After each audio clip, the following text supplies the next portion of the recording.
In today's video, I'll teach you how to update GCash app. So if you want to update the GCash application, what you have to do is launch open Play Store on your device.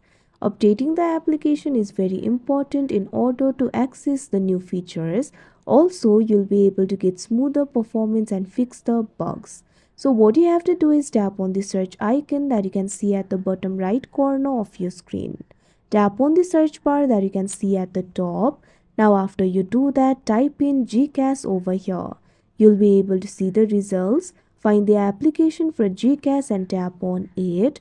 Now in this interface, if you find the option for update, tap on it. If you find the option for open over here, that means your application is already updated. Now after you tap on the option update, wait for a while. After you do that, the application should be updated in a while. Now after the application is updated, you'll be able to see the open option over here.